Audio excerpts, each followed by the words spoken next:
at the University of Eastern Philippines with the course of A.B. Literature and Language Teaching, and because of her hard work, she graduated cum laude. Her first station was in Galinosa National High School for 3 years, and at this moment, she is now teaching in Cabatuan National High School for 2 years. Focused on reaching greater heights and goal-spirited, she already passed the complete academic requirements. Please join me in welcoming our guest speaker today, the woman of the hour, Mrs. Jana Michael Ferreras Bisay. A round of applause, please.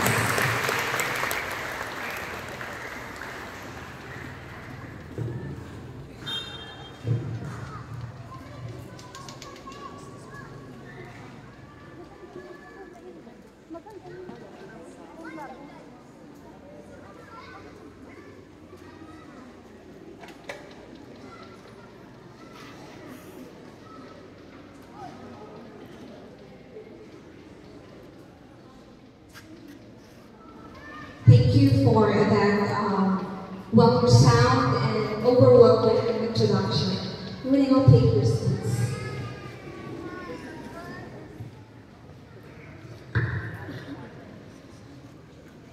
Ladies and gentlemen, Dynamic Education Program Supervisor, Dr. Lucila R.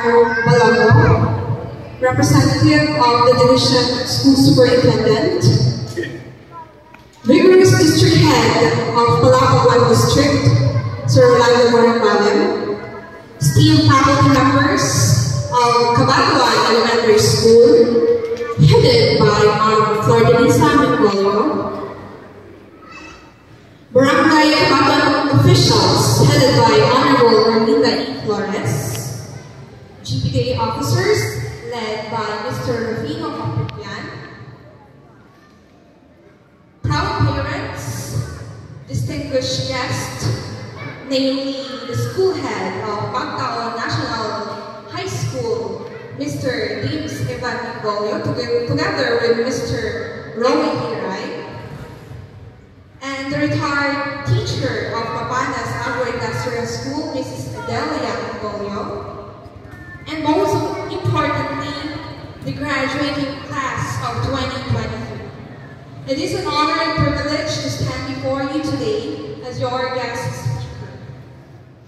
Before I begin, I would like to express my heartfelt appreciation to Cabatuan Elementary School for giving this once-in-a-lifetime opportunity. As an alumna of this institution, it is truly humbling to be recognized as someone who has made a significant impact in the field of education. However, I stand here not just as an educator, but also a fellow traveler on the journey of knowledge and personal growth. My speech is supposed to be delivered in English, but in order for my speech to be relatable, I would prefer to use mixed languages, English, Tagalog, and Tinor de Samarnon. Okay ba kami sa ito, graduates? Okay. As we gather here to celebrate this momentous occasion, I am filled with profound sense of pride and admiration for each and every one of you. Narito tayo upang ipagdiwang ang inyong mga tagumpay, ang inyong katatagan, at ang inyong paglalakbay tungo sa mahalagang yugto ng inyong buhay. And as you reflect on your educational journey, you cannot help but acknowledge the significant role that your teachers, mentors, and loved ones, especially your parents and guardians, who have played in shaping you into the individuals you are today. As I reflect upon my own educational journey, I am reminded of the immense power of education and the transformative impact it can have on our lives. Education is not just about acquiring knowledge. It is about discovering our passions, honing our skills, and developing into well-rounded individuals who can contribute positively to society.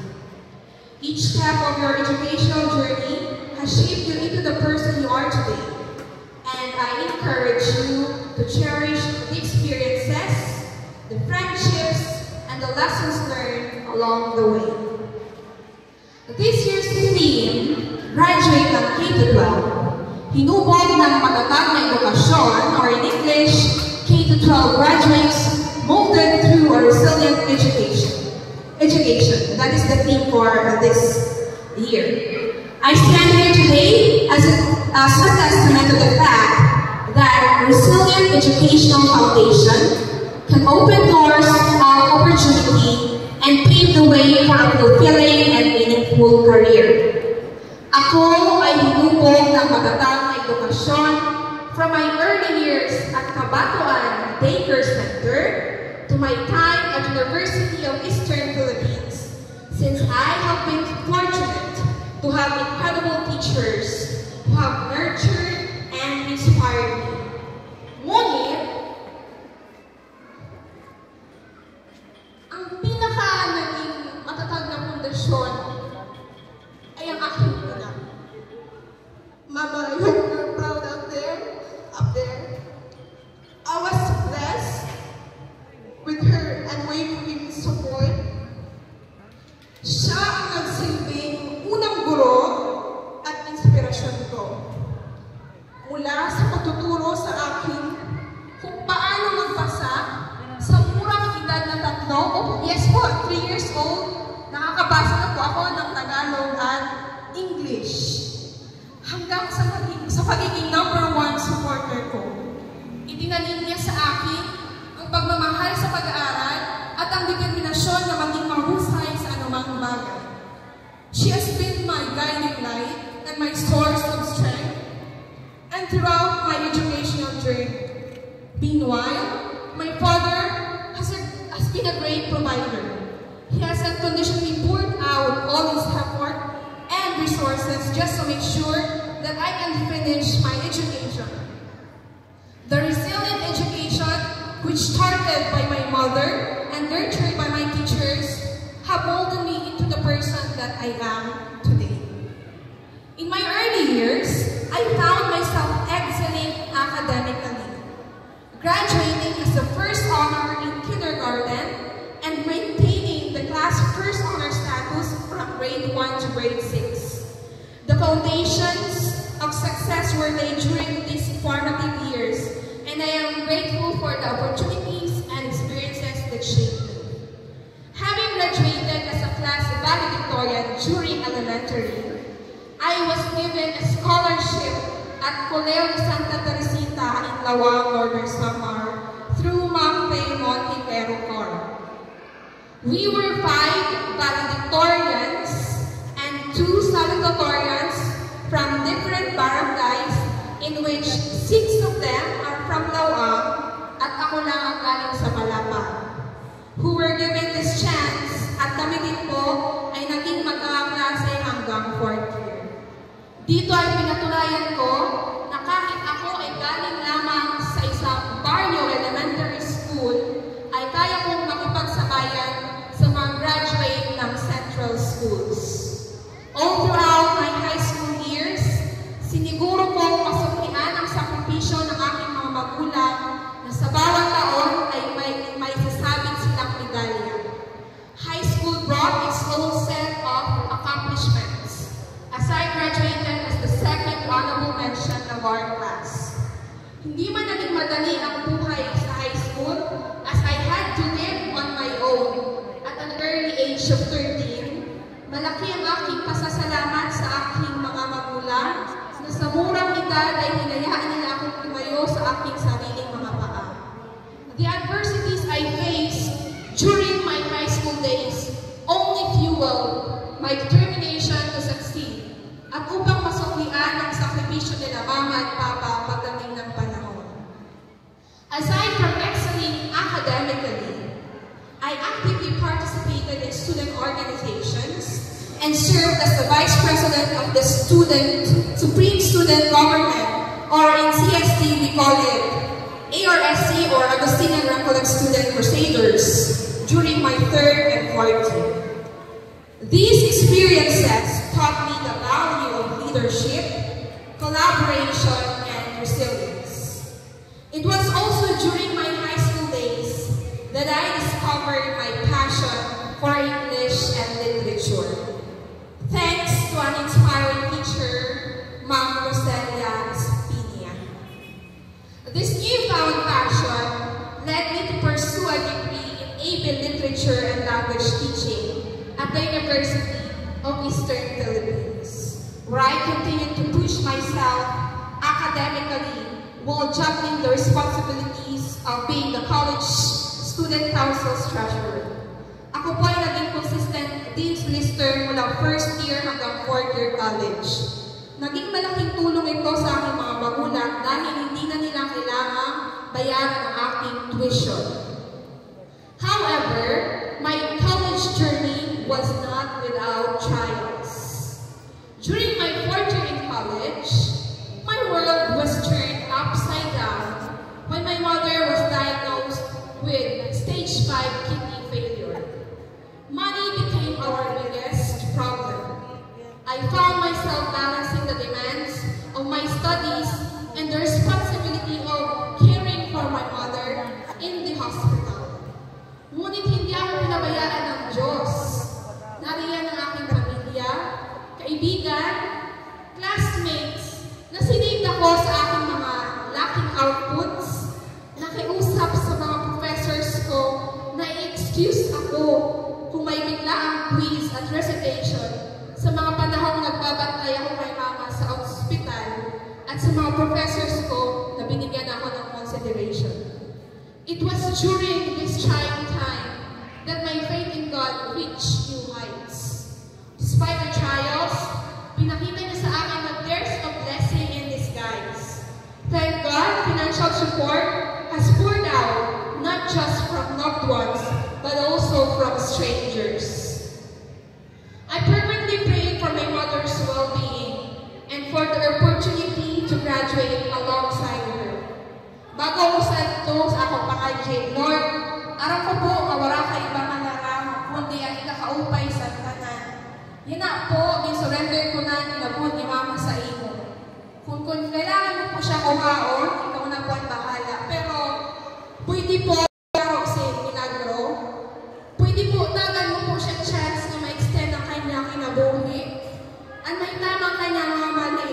at mahimo pa ang kanya mission sa kinabuhi. And Lord, pwede po, graduate ako ngayong si Mama. Miraculously, my prayers were answered. Despite the immense challenges we faced, my mother was still alive to witness this joyous milestone in my life. And I graduated as cum laude. During the awarding ceremony, despite the struggle to walk, sumakagihapon si Mama sa stage to put the medal on me. Everybody in the house was crying. My classmates, my professors, who knew what Mama and I have went through. Alam nila how I begged for God for this moment na graduate kayagap si Mama. And the strength that comes from waving faith. After graduation, I took a leap of faith and traveled to Manila to work as an English as a language teacher to Korean students. It was a daunting experience, being in a new city at kailangan kong pagsabayin ang pagtatrabaho, financial na responsibilidad para sa aking pamilya, lalo na para sa pagpapagamot ni Mama at pagsuporta sa kapatid kong nasa 4th year college sa panahon na iyon. At ang pag-review para sa LEP or Licensure Examination for Teachers. I had to budget not only my personal expenses, but also my time. Way back in Icon Academy, there was a 10-minute break in every session, and I would use that time para makapag-review. Maging ang tanghalian, ginawa ko namin study time. Sa uwian naman, dahil sa sobrang traffic ay madalas na alas 10 o alas 11 ng gabi na ako nakakarating sa aking tinitirhan. Pagod man, ay kailangan kong labanan ang pagod para makapag-review pa rin sa alas 2 ng madaling araw. Pagsapit ng alas 4, ay kailangan ko na namang bumangon para magtrabaho. In September of that same year, I sat for the licensure examination for teachers. At luckily, pumasa po ako. And it was one of my biggest achievements in life. Those sleepless nights and tiring days have been paid off. I took my oath as a licensed professional teacher in December that same year. In February of the following year, I made the decision to apply to the Department of Education as a public school teacher. Tita Bing Ferreras has guided me all throughout the application process. Fortunately, I placed third among all the English teacher applicants in the province of Sorsogon. Mama was again the proudest. I can still remember her reaction when I told her the news. That same reaction every time I put a medal on me. In March, I decided to go home here in Cabatuan while waiting for my teaching item. However, as I waited for my teaching item, tragedy struck again, and my mother passed away on May 18, 2018. Our world was shattered, and the grief was overwhelming. My number one supporter, my light, my best friend dying in this world has finally come to an end. In June 2018, I received a call from my aunt, si Tita Bing na po, informing me that I had secured a teaching position at galing sa school. Pero wala ako sa tututuyamin ni Papa, ay gulpi-gul ang kanya kasuko sa pagkawara ni Mama. Nandang siya na nagpipiruplan kami. So, wala ako bumaya, ang nag-try na lang ako maghanap sa trabaho din sa atong probinsya. Target ko bihapan ako, dream workplace, which is at UEP. Kaya ako man course is for tertiary level. However, I applied and found myself on the wait list. Kaya kulang sa doon time sin available teaching positions. In this moment of uncertainty, I turned to prayer and contemplation. After much reflection, nagdahil ako na umadto sa Sorsogon, i-grab an item sa DepEd. Kinaistorya ako ni Papa. Kinaistorya ko si Papa, pinaliwanag sa kanya, ang kailangan ko magsakripisyo ay waray na po ang urong dahil. Ginagawa ko Mama ang pabayaan na ako kabutuan. So kailangan ko manigayon base makabulig sa kanya pinansyal na pakinahanglanon. However, sa adlaw sa ako pagbiyahe pa Sorsogon, may receive ako ang text tikang sa UEP. Ayaw na daw available position. Sini nga punto, nagtuwa-tuwa ako kung ano ako ihimuon. So, nag-araw kasi baton kung ano ang ako dapat piliyon. Ang magdiretso sa Sorsogon para i-grab ang permanent position sa DepEd or magtungo sa UEP pero dili permanent position. Pero, masama niya sa ako pamilya. I asked for sign. And it was immediately given. Ay si Tita Bing nag-text sa akin na bagaw ko, ininaisay. So, nabiyahe ang pa Sorsogon. Adjusting to the life in Jerusalem Sorsogon was challenging. Lalo pa kung madara ko ang bugat sa pagkasubo sa pagkawara ni Mama, pagkamingaw, man pagkahulog sa kamutangan sa ako pamilya din sa Cabatuan. Acting as a mother figure to my younger siblings, even from a distance, added to the emotional weight I carried. Umabot ang punto na naipaak sa ako mga kilang maliti sa atong probinsya nagtatrabaho.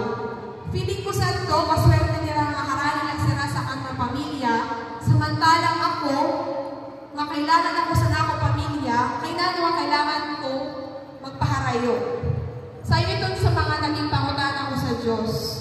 Malabo pa man ang baton, tumapod ako ihap sa Kanya, kay aram ko, mamayaon siya plano sa ako kinabuhi. I turn again to prayer, and instead thank God for the opportunity given kay diritanan na hatagan sa teaching item. Pero nag-ako ako si pabor sa Kanya, ang pwede sa ako magiging workplace, tagan ko si Bisan sa iyo tao nga masasandalan na matatagpuan ko, tayo ko sa ako pamilya, sa ako person, ako man niya na asawa. And God once again worked a miracle in my life. Aside from my Nitabi, who has been the kindness, I met my best friend Kayla, who served as my support system. Fast forward, one day, Kayla introduced me to family, an ESP teacher who also became a dear friend of mine. As Kayla and I went to the ESP department to meet family, darasan ako todo sa panlata, mayaon sa ako sinamutan ng teacher, si Ma'am Jodie, kung taga-diin ako. Sa pinabot ko nga taga Northern Samar, namuta na siya otro. Diin sa Northern Samar, sirikuman sa Palapag. Dida namuta na naluan siya. Diin sa Palapag, binaton ko siya sa Kabatuan. Ngandita, nalipay siya, kay ang kanya bukto, yati sa Kabatuan National High School pagtutugto. What a coincidence! Siya ang teacher, wala iba kundi si Ma'am Ninya Milia. I think you are familiar with her, especially yung mga nag-high school. 2 weeks after na magka-istorya, nag-approach siya sa ako kung naruyag ako makipag-swap positions sa Kabatuan. Ako, Mapakabatuan National High School, ang iyaman bugto, mapakadi sa Galino sa National High School. Dida pala si Ton, diretso ako ay wala man talaga iba kasunod sa isip kundi ang pagmala-transfer, kaya karang ko nga ni, mapaharagi sa ako. Diri ko aram mamayaon mas madali na proseso sa transfer. Pagkuhan pa na ako sa servisyo. 3 months pala ako si Ton nga time na nagtutugto. It was then that I realized na ibibigay naman pala ni Lord yung gusto ko na makapagtrabaho malapit sa pamilya ko. Kailangan ko lang talaga magtiwala sa Kanya. Even the people who heard about this news found it unbelievable, and they would say that God was really with me in this journey. Imagine, ang paghahanap pa lang ng kaswap within the municipality, mahirap na, lalo pa kaya kung from different region na. But God has been with me. Hinanapan niya ako ng kaswap, hindi lang sa Northern Samar, hindi lang sa Palapag, kundi from Kabatuan mismo. Since then, I said to myself that I will trust my whole life to Him. And so we immediately started the swapping process. However, challenges arose. And I would expect na 2-month process sa pag-swap na stretch into 2 years tungod sa damo mga kaulangan na pinaan pandemic. Naabot ang punto na nawaraan na kami paglaon ni Ma'am Ninya. Sa kalagitnaan sa pandemic, umabot ang time na nawaraan paglaon ng aming paswap tungod kay nawara ang kinakailangan, nawara kanyang mga papel, ang kailangan na lahat mag-utro sa proseso, tigang sa ikang. Didi siningatay, nanlumo ako. Diri ko aram kung ano ako hihipon. Nagtinangis ako. Diri ko aram kung sino ako tutukan, kay bagan hopeless na ang amo case. Sa kalagitnaan saan ako pagtinangis, bigla may tumawag ang familiar number. And was already Andrew. In a remarkable turn of events, my boyfriend, now my husband, who was in police training, si Tonya tayo bigla sa ako tumawag. Bawal sila gumamit cellphone habang nasa training, kaya di na ako nag-expect na magtatawag siya. Siling niya, bagan mayaon sa kanya, nabudyo kang tumawag sa bisan pa, kay kung delikado, kay baing madakop siya. And I believe it was God nga naguring sa kanya ngahimuon iton. Feeling hopeless, Andrew, through his encouragement and resourcefulness, regained the hope in me. He gave possible solutions to my problem. Then solutions emerged. Inaistorya ko utro si Ma'am Linya, and thank God, she gained back her hope na nag-agree siya sa ako mga proposed solutions. And yes, na solusyon ng gihapon. Tuloy na gihapon na mo pag-swap. Ang kailangan na namo is magulat sa go signal sa both divisions. Throughout the waiting and trials, I learned firsthand the greatness of God and His presence in times of adversity. He surrounded me with a support system, my English department family, that extended beyond my family, showing me the love and care of other individuals.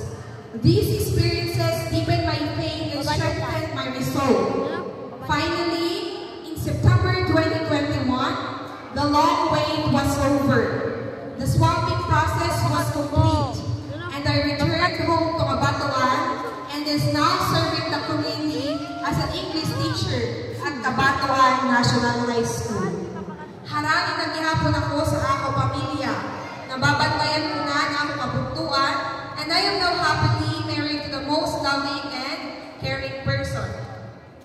It was a homecoming filled with gratitude and renewed sense of purpose.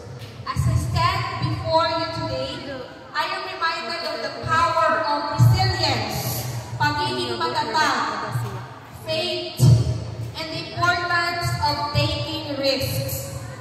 Life may present us with unimaginable challenges, but it is in those moments that our true character shines through. We must trust in our abilities, persevere in the face of adversity, and never lose sight of our dreams. Looking back, I realized that each step of my journey has been defined by resilience, faith, and the unwavering support of loved ones. Life has a way of presenting us challenges, but it is in those moments that we discover our strength and potential. Today, as you stand at the threshold of a new chapter in your lives, remember the lessons you have learned and the hurdles you have overcome. The road ahead may not always be smooth, but trust in your abilities. Embrace the challenges and never lose sight of your dreams. I hope that my story will serve as an inspiration to the graduating class, parents and teachers, and embrace the fact, the importance of resilient education, tatag na edukasyon sa pagharap sa anumang pagsubok sa buhay. In closing, I want to leave you with this message. Embrace your unique journey, celebrate your accomplishments, and use the knowledge and skills you have acquired to make a positive impact in the world. Remember that success is not solely measured by grades or accolades, but by the lives we touch and the difference we make. Congratulations, graduates of 2023. May your future be filled with endless opportunities, and may you continue to inspire others with your passion, determination, and resilience. Thank you, and best wishes on your journey ahead.